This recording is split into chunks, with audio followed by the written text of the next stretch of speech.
Muy buenos días. Somos estudiantes de tercer año de medicina de la Facultad de Ciencias de la Salud de la Universidad de Montemorelos. Mi nombre es Enrique García Yo soy Abdiel Morales. ¿Qué tal? Mi nombre es Alfredo Hernández. Yo soy Vivian Cano. y en esta mañana vamos a presentar el tema de shock cardiogénico.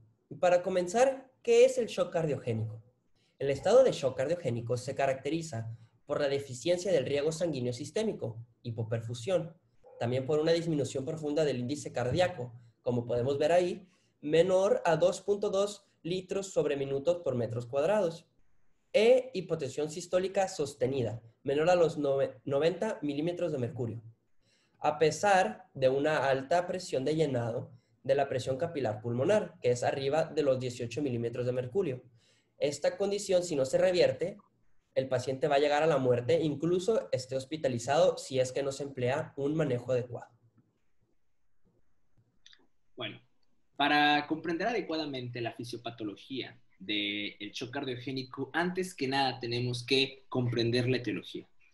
En la etiología hay causas, muchas causas. Sin embargo, hay una causa principal, la cual es una falla ventricular izquierda, que como sabemos es una falla en el vaciamiento cardíaco, lo cual provoca el infarto agudo miocardio. Este infarto agudo miocardio puede ser con o sin elevación del segmento ST. Sin embargo, predomina aquel que es con una elevación de este segmento.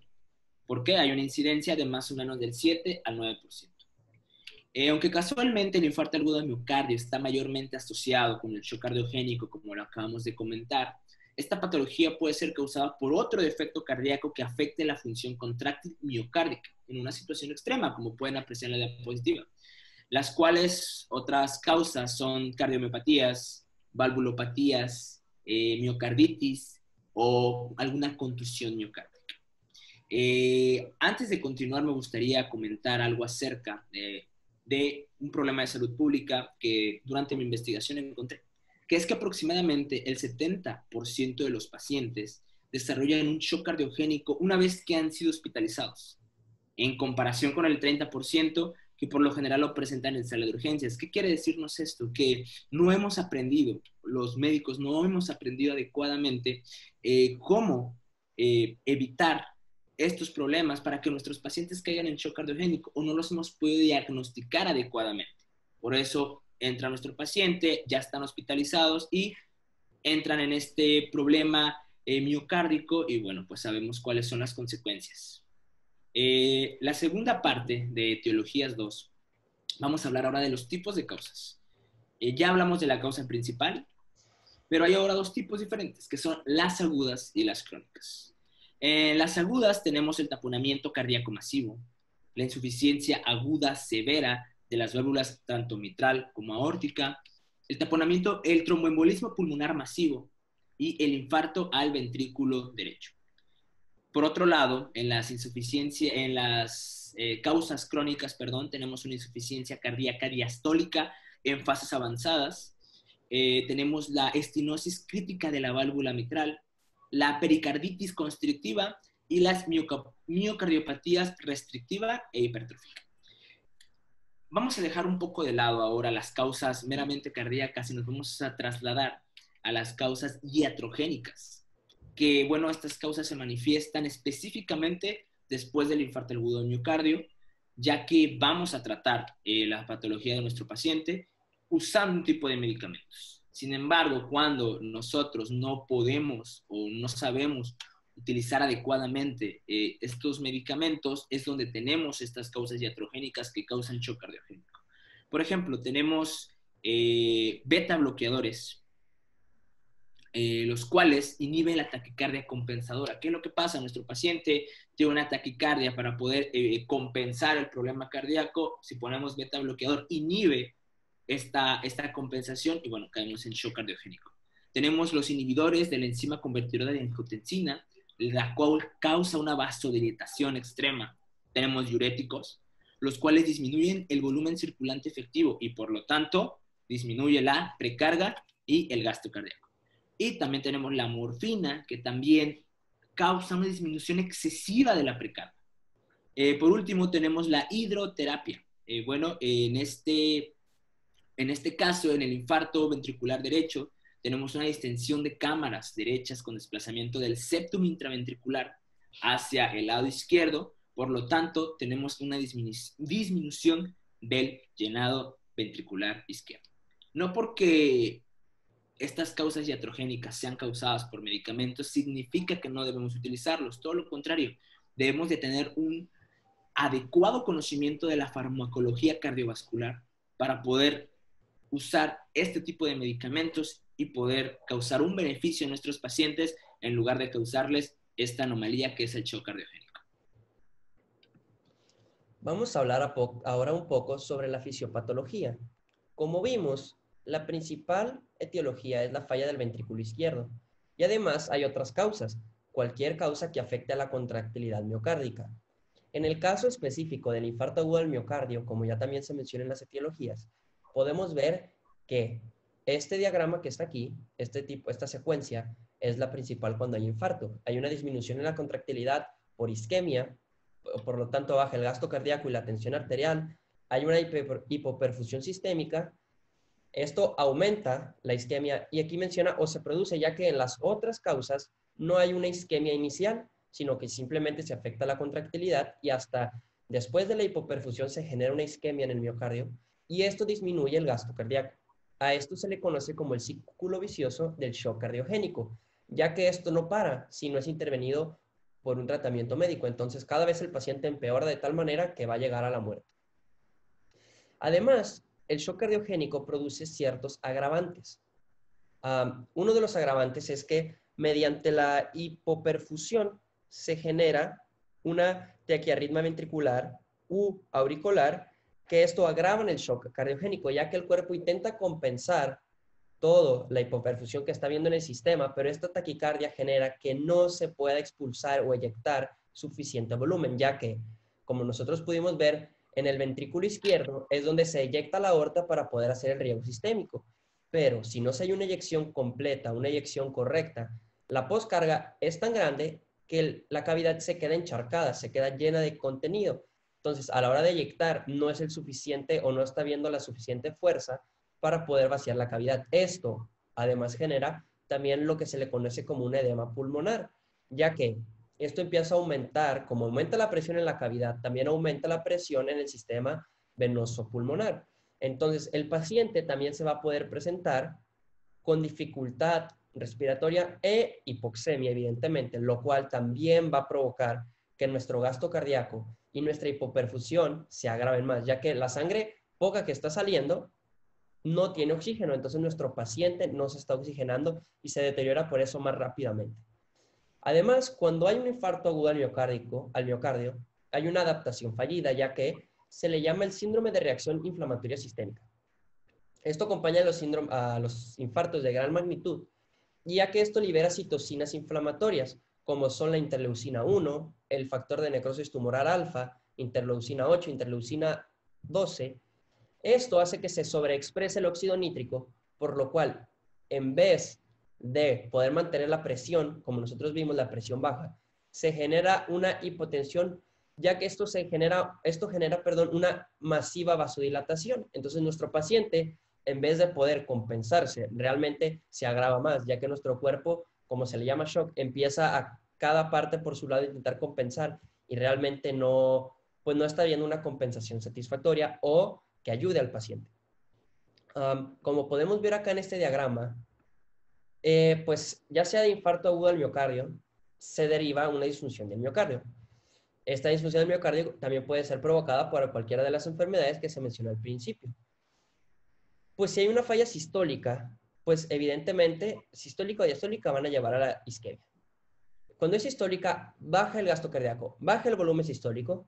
Esto va a llevar a una perfusión sistémica baja, una vasoconstricción compensadora, que como ya vimos cómo es que con la síndrome de inflamatorio compensador sistémico, esto va a ser, pues lo contrario, va a ser una vasodilatación. También va a haber una hipotensión y va a bajar la presión de perfusión coronaria, que esto es lo que va a hacer también que se genere más isquemia. Esto va a ser una disminución progresiva del miocardio y evidentemente la muerte. Pero cuando es diastólica, en el llenado de la cavidad, como nosotros pudimos ver antes, la precarga está aumentada ya que no se está inyectando suficiente volumen. Entonces, aumenta la congestión pulmonar, esto provoca la hipoxemia, nuestros tejidos están desoxigenados, por lo que va a llevar a la isquemia, evidentemente, a la disfunción progresiva del miocardio y a la muerte. Esto lo podemos encontrar, este diagrama, en el libro Harrison, Principios de Medicina Interna. Muy bien. Ahora, de acuerdo a los perfiles clínicos de Forrester, vamos a evaluar a nuestros pacientes en diferentes estadios. ¿Cómo puedo yo saber que mi paciente se encuentra en un shock cardiogénico? Bueno, es muy sencillo. Primeramente, dentro de este perfil clínico vamos a evaluar dos parámetros. El primero es la presión capilar pulmonar. Una presión capilar normal se encuentra más o menos de 8 a 16 milímetros de mercurio. Es decir, si yo tengo un paciente que sobrepasa estos valores, mi paciente va a estar congestionado. Generalmente la presión normal que maneja nuestra presión capilar pulmonar es semejante a la presión que maneja nuestra aurícula izquierda. Bien, ahora nuestro segundo parámetro para evaluar es el índice cardíaco. Nuestro índice cardíaco normal tendría que sobrepasar 2.3, 2.4 litros por minuto por metro cuadrado. De igual manera, si yo tengo un paciente que sus valores son deficientes de acuerdo al principal, entonces mi paciente va a estar hipoperfundido. Y bueno, por ponerles un ejemplo, en el edema pulmonar, el índice cardíaco, como podemos ver, se encuentra en el límite inferior o incluso en ocasiones nuestro paciente puede estar levemente hiperfundido. Pero ¿qué pasa con estos pacientes? Su presión capilar pulmonar se encuentra en valores muy altos, generalmente de 25 a 40 milímetros de mercurio. Entonces estos pacientes van a estar bastante congestionados. Pero ahora, yéndonos a la evaluación del shock cardiogénico, cuando nosotros evaluamos un shock cardiogénico nos damos cuenta que tenemos un corazón con un gasto cardíaco muy, muy comprometido. Es decir, ambos parámetros van a estar afectados, tanto el índice cardíaco como la presión capilar pulmonar. Nuestros pacientes van a estar severamente hipoperfundidos y severamente congestionados, como lo podemos ver en el siguiente diagrama. Ahora, de acuerdo a la clasificación de Stevenson, aquí vamos a dividir estos cuadrantes por estadios. En este caso, el estadio A, que se refiere como caliente y seco, o también como tibio y seco, lo podemos encontrar en diferente literatura, en donde nuestro paciente podríamos decir que va a estar normal, es decir, no va a haber signos de hipoperfusión y tampoco va a haber signos de congestión. Esto sería lo ideal en cada uno de nosotros. Pero también tenemos ahora al estadio B, donde nuestro paciente va a estar caliente y húmedo o tibio y húmedo. Es decir, nuevamente no vamos a encontrar signos de hipoperfusión, pero sí vamos a encontrar signos de congestión. Ahora tenemos al estadio 3, que es la letra C, donde se define como frío y húmedo. Este es el estadio que nos importa de acuerdo al shock cardiogénico, pues nuestro paciente, como ya lo habíamos mencionado, va a estar afectado en ambos parámetros, tanto en el índice cardíaco como en la presión capilar pulmonar. Entonces, nuestro paciente va a presentar tanto signos de hipoperfusión severa y signos de congestión. Y finalmente tenemos el estadio L, que se llama L por un bajo perfil, donde vamos a tener a nuestro paciente frío y seco. Es decir, vamos a tener signos de hipoperfusión, pero no vamos a tener signos de congestión. Generalmente aquí vamos a encontrar a pacientes con un shock hipovolémico. Entonces, regresando nuevamente al shock cardiogénico, aquí es donde vamos a encontrar signos y síntomas de ambos parámetros, ortopnea, presión de pulso estrecha, somnolencia, obnulación, pero más adelante los vamos a ver con detalle. Este diagrama lo podemos encontrar de igual manera en el Consenso Colombiano para el Diagnóstico y Tratamiento de la Insuficiencia Cardíaca Aguda. Bueno, nosotros hemos estado viendo algunos casos y hemos visto que muchos de los pacientes con shock cardiogénico tienen estos signos y síntomas. ¿Okay?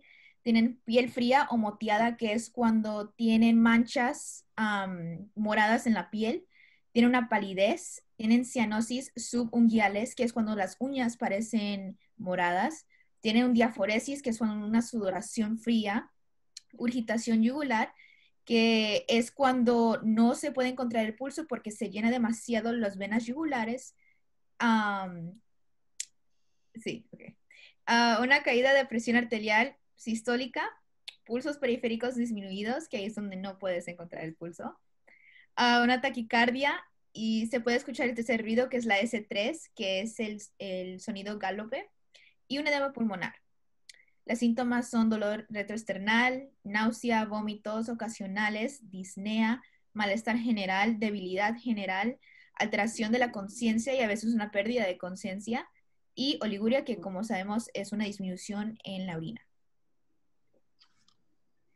Igual, en los pacientes que hemos observado, hemos visto que su laboratorio es casi siempre en el mismo rango. Hemos visto que en la BH tiene una glucositosis, en la QS tiene una creatinina elevada, en las enzimas, 3 enzimas, una troponina, que si está elevada es porque hay un infarto cardíaco, y en este paciente, en estos pacientes, normalmente está elevada, y cuando es mayor de 0.04. Igual la CK se presenta aumentada. Esto no es específico, es una isoenzima, perdón, específico para el corazón, pero igual es lo que estamos buscando en una paciente así. Igual tenemos un CKMB que sí es específico para el corazón, igual se presenta aumentado y se eleva de 3 a 6 horas. Y vemos que en la CSG hay una elevación de la ST y una inversión de la T, entonces sabemos que hay un infarto. Y en el TR de tórax presentamos líneas de Kerley. Estas líneas son en el parénquima pulmonar y es para ver si hay una edificación de un edema, y es cuando hay líquido en los bronquios. Bueno, no queremos terminar sin antes hablar de este lindo versículo que encontramos en Jeremías 17, 9 y 10. Dice, nada hay más engañoso que el corazón. No tiene remedio. ¿Quién puede comprenderlo? Yo, el Señor, que examina el corazón y los pensamientos. Bueno, sabemos que el corazón es un órgano increíble. Es un órgano, es la bomba que nos mantiene con vida a todos nosotros. Sin embargo, como estudiantes de medicina y como futuros médicos debemos de aprender a cuidar de este órgano. ¿Cómo podemos hacerlo? Obviamente con estudio y práctica, pero también